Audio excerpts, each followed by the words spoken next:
कि 7 तरह के स्वप्न होते हैं और कौन सा स्वप्न सिद्ध होता है, कौन सा स्वप्न सही होता है और स्वप्न को किसको बताना चाहिए और किस मुहूर्त का स्वप्न कैसा सिद्ध होता है। उसी तरह ब्रह्म वैवर्त पुराण के अंतर्गत श्री कृष्ण जन्म खंड के अंतर्गत 77वें अध्याय में 32वें नंबर श्लोक पर लिख दिया श्री वेद व्यास जी महाराज कि अगर तुम सोए और सोते से अगर स्वप्न आ गया वो स्वप्न मान्य नहीं। रात्रि को सोए, रात के समय मध्याह्न में स्वप्न आ गया मान्य होगा, पर वो तुम्हें याद नहीं है, स्मरण नहीं है तब।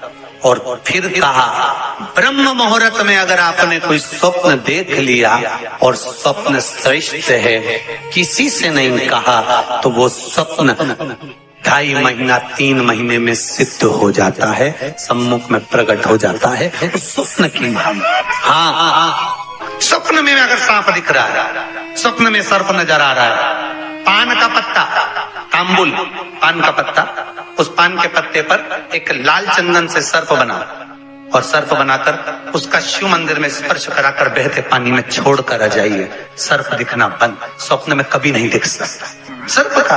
आज भी नियम है, शिव जी की बारात निकली थी, सामने से अर्थी आई थी, तब शंकर की बारात निकली थी। हिंदू धर्म की रीति है, आज भी आप कोई अच्छा काम करने जा रहे हो, सामने से अगर मुर्दा आता दिख जाए, अर्थी आती दिख जाए, समझ लेना तुम्हारा काम सफल हो जाएगा, तुम्हारा कार्य सफल हो जाएगा। समझ लेना, आज भी नियम है, सामने से मुर्दा आते दिख जाए तो कार्य सफल है। दिन में देखा हुआ स्वप्न कभी सिद्ध नहीं होता। स्वप्न में किसी मरे हुए व्यक्ति को देख लो, समझ लो कि आज कोई अच्छा काम होने वाला है। किसी अपने व्यक्ति को मरा हुआ देख लिया, समझ लेना उम्र बढ़ गई। तो इसका मतलब ये नहीं है कि तुम शमशान के पास घर बना लो। हाँ, तुम्हारा क्या भरोसा, तुम सोचो सीवर वाला महाराज बोला है कि मुर्दे को देखो तो काम सफल होता है, तुमने कहा अपन मकान ही शमशान के पास बनाएंगे, अपन तो प्लाट ही में कर देंगे, तो वहां से रोज आता जाता मुर्दा ही मुर्दा दिखेगा। इनका क्या भरोसा। किसी एक भक्त ने एक प्रश्न लिखकर भेजा था कि हमारे स्वप्न में शंकर जी का शिवलिंग दिखता है तो कैसा होता। हमने कहा इतनी सी बात के लिए तो आपको प्रश्न करने की जरूरत ही नहीं, पुराण को देख लीजिए, ब्रह्मवेत्ता पुराण उठाइए और उसका श्री कृष्ण जन्म खंड निकाल लीजिए, उसका 77वां अध्याय निकाल लीजिए, 77वें अध्याय का 32वां श्लोक निकाल लीजिए। ब्रह्म मुहूर्त में तुमने देखा, सुबह का समय है, तुम्हारी बुद्धि में, तुम्हारे विवेक में अगर शिवलिंग का दर्शन हो गया है। जिस बच्चे ने प्रश्न करा है, अगर वो कथा सुन रहा हो, वो कह रहा था कि हमारे गांव में लाइट नहीं रहती तो टीवी नहीं चलती, इसलिए मोबाइल पे सुनते हैं। तो मोबाइल पे अगर सुन रहे हो बेटा तो ध्यान करना कि अगर ब्रह्म मुहूर्त में शिवलिंग का दर्शन किया है तो जिस कार्य में आगे बढ़ोगे उस कार्य में तुमको मात्र 3 महीने में सफलता प्राप्त हो जाएगी। अगर शिवलिंग का दर्शन, शिवलिंग का दर्शन मात्र चाहे स्वप्न में हो चाहे हकीकत में हो, जीवन की सफलता देता है, वो सफलता प्रदान करता है। शिवलिंग का दर्शन अगर स्वप्न में भी कर रहे हो, शिवलिंग का दर्शन आप अगर हकीकत में भी कर रहे हो, वो आपको फल देगा। नाग नागिन का जोड़ा ही ऐसा होता है, पति जाए तो पत्नी बदला लेती है, पत्नी जाए तो पति बदला लेता है। इसलिए हिंदू धर्म की रीति है, गाड़ी के नीचे हाथ में किसी भी रूप में अगर आपसे सर्प मरा है, सर्प की हत्या हुई है, या आपने किसी के द्वारा सर्प पकड़ा कर छुड़वा भी दिया है,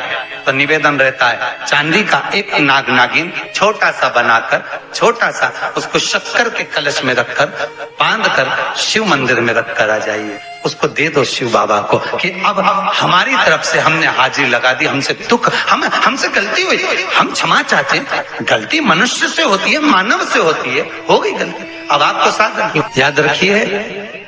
जिनको स्वप्न में सांप दिखते हो, सर्प नजर आते हो, या घर के बाहर या घर के अंदर बार बार सांप आते हो, तो भगवान शंकर की 5 लड़कियों का नाम लेकर पान के पत्ते पर चंदन से 5 सांप बनाकर शंकर भगवान को छुलाकर, जिसको स्वप्न दिखते हैं उसके ऊपर से 21 बार उसार कर बहते हुए पानी में डाल दीजिए, स्वप्न में कभी सांप नहीं नजर आएंगे। जिनको रात में नींद नहीं आती हो, टेबलेट खाकर सोना पड़ता हो, रात भर नींद नहीं आ रही हो, कुछ मत करो, सोने के पहले भगवान शंकर की 5 लड़कियों का नाम 11-11 बार ले लो, पलंग पर जैसी पड़ो वैसी 11-11 बार नाम ले लो, आपको टेबलेट खाने की जरूरत नहीं पड़ेगी। ऐसी नींद आएगी कि सुबह 6 बजे भी उठना बड़ी मुश्किल से उठोगे तब उठना पड़ेगा, ऐसी चक्र नींद आती है। घर में सर्प आ रहा है, आस्तिक मुनि का स्मरण करिए। 5 लौंग, एक नाग नागिन का जोड़ा, छोटा सा, किसी भी स्थान पर ईशान कोण के अंतर्गत उसको थोड़ा सा खड्डा खोदकर 5 लौंग के साथ नाग नागिन के जोड़े को दबा दीजिए, मिट्टी डाल दीजिए। घर में जब नाग नागिन का जोड़ा आप दबाएं तब आस्तिक मुनि का नाम लेकर दबाएं, मां मनसा का नाम लेकर दबाएं, जो नागों की बहन है उस मनसा देवी का स्मरण कर कर उसको डाल दें। आज भी हमारे यहाँ हिंदू धर्म नीति है, जब पहला कालम नए मकान का पहला कालम जब भराता है उसमें तांबे के कलश में नाग नागिन रखकर, कमलगट्टा रखकर, अमरवेल रखकर, थोड़ी सी सरसों रखकर उसका पूजन कर कर पहले कालम के अंदर जो पहला कालम भराएगा, गड्ढे का पहला जो सरिया रखाता है, कालम भराता है, वास्तु पूजन के हिसाब से उसमें रखा जाता है। और वो तो वो उसके रखने के बाद भी जब मकान का मुहूर्त होता है तो वास्तु पूजन में नाग नागिन का जोड़ा रखाता है, वो भी उस मकान में कहीं ईशान के अंतर्गत उसको दबाया कोई। इसलिए कह देते हैं यहाँ पत्थर मत लगाना, यहाँ टाइल्स मत लगाना। पंडित जी से पूछोगे तो ब्राह्मण बता देगा, इस जगह पर टाइल्स ना लगाइए, इस जगह पर पत्थर ना लगाइए, यहाँ पर वो गोला रखा जाएगा, यहाँ पर वो नाग नागिन का जोड़ा रखाएगा वास्तु पूजन के बाद। 4 लोहे की कील, नागफणी की, वास्तु पूजन में चारों मकान में चारों तरफ लगाई जाती है। क्यों लगाता है? कि कोई दोष हुआ हो, कोई जीव यहाँ रहता हो, सर्प का निवास हो, अगर मकान बनाने में टूट गया हो, किसी का मन दुखा हो तो वो मन ना दुखे।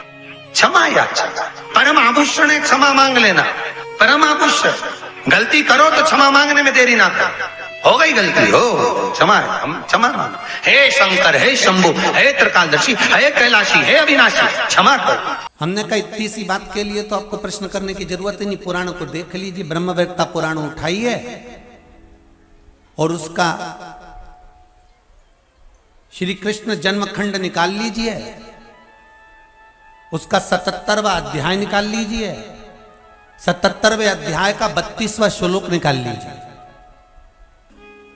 ब्रह्म मुहूर्त में तुमने देखा, सुबह का समय, तुम्हारी बुद्धि में, तुम्हारे विवेक में अगर शिवलिंग का दर्शन हो गया है, जिस बच्चे ने प्रश्न करा है, अगर वो कथा सुन रहा हो, वो कह रहा था कि हमारे गांव में लाइट नहीं रहती तो टीवी नहीं चलती, इसलिए मोबाइल पे सुनते हैं। तो मोबाइल पे अगर सुन रहे हो बेटा तो ध्यान करना कि अगर ब्रह्म मुहूर्त में शिवलिंग का दर्शन किया है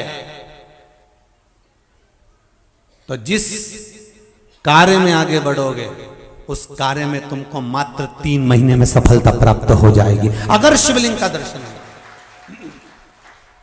शिवलिंग का दर्शन मात्र चाहे स्वप्न में हो चाहे हकीकत में हो, जीवन की सफलता देता है।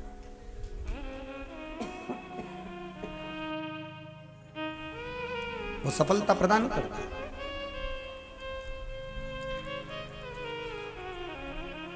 शिवलिंग का दर्शन अगर आप स्वप्न में भी कर रहे हो, शिवलिंग का दर्शन आप अगर हकीकत में भी कर रहे हो। श्री शिवाय नमस्तुभ्यम। मेरे चैनल को सब्सक्राइब करें, बेल आइकन प्रेस करें, जिससे कि आपको लेटेस्ट वीडियो की नोटिफिकेशन मिल जाएगी।